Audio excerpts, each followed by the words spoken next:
Twitter is having another moment.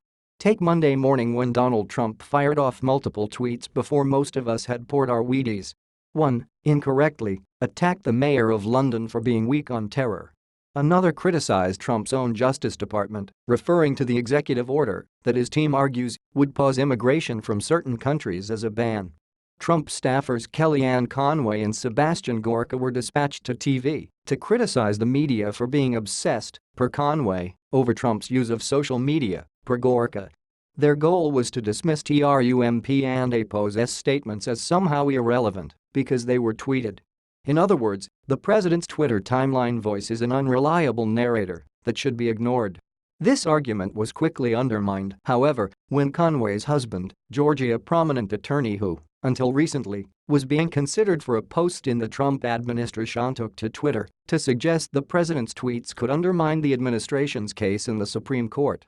The fact that George Conway used Twitter to criticize the president's use of Twitter, how meta, tells you everything about the power of this communication tool. Facebook might drive more traffic, but Twitter holds its own when it comes to driving the debate, especially among opinion leaders.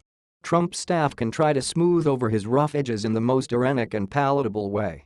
And then Trump can in one tweet undermine all of their efforts, as shown most dramatically by a bot that reformats his tweets so that they look like official White House statements. With Trump's itchy Twitter fingers, ideas and observations that might have been vetted or reconsidered in a bygone era are now simply thrust into the national conversation with little thought to their implications. Unlike most political statements, Twitter is authentic, intimate, and revealing. It's a sort of truth serum, and not just for the tweeter-in-chief. There's a verse in the Bible that says, "For out of the abundance of the heart the mouth speaketh." This means that you will eventually say whatever is in your heart. The modern version should be, "For out of the abundance of the heart the hand tweeteth." An admission, as a longtime guilty user, I know firsthand how valuable the medium can be for a career and how intoxicating and alluring it can be. Personally, I've had to adapt how I use the medium to avoid becoming a cautionary tale myself. What is more, I have admittedly had a love-hate relationship with the platform. On one hand, I have argued that Trump could conceivably use this revolutionary technology to effectively push legislation and communicate his message. On the other hand, I was ahead of the curve in warning that Twitter sucks you into small, petty battles and that it can distract you from the important to the urgent. And, on the third hand, please follow me at Matt Cluis. Back to the story. While Trump was tweeting his heart out, there was a subplot to this Twitter tale. Breitbart fired editor Katie McHugh for controversial tweets about the London terrorist attack. This raises an interesting question. Where do you work after Breitbart fires you for being too controversial? I haven't spoken to McHugh in years, but I know her. A little. In person, she's the most soft-spoken, meek, and quiet person you'd ever want meet. She hardly ever talks, and when she does, it's with a very soft voice.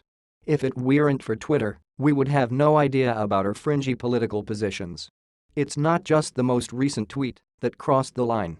The Reagan Battalion's Twitter feed, "See How Important Twitter Is," has documented the worst examples. This makes me wonder, are we better off knowing people's dark, deep-seated thoughts? I suspect we are. Over at The Week, Damon Linker just wrote a piece titled, "And Quote Twitter is Destroying America." He makes valid points about the downside of this social media platform, but on the positive side of the ledger, perhaps Twitter is an antidote to political correctness. The fear is that PC is going to squelch debate and silence controversial views. With Twitter, THAT and APOS is no longer a problem. Twitter reveals things that might otherwise be concealed, and while that certainly comes with a cost, maybe we and APOS are better off knowing the truth. Twitter tells us what people really believe. This is a disservice to tweeters, it is arguably a service to the American public.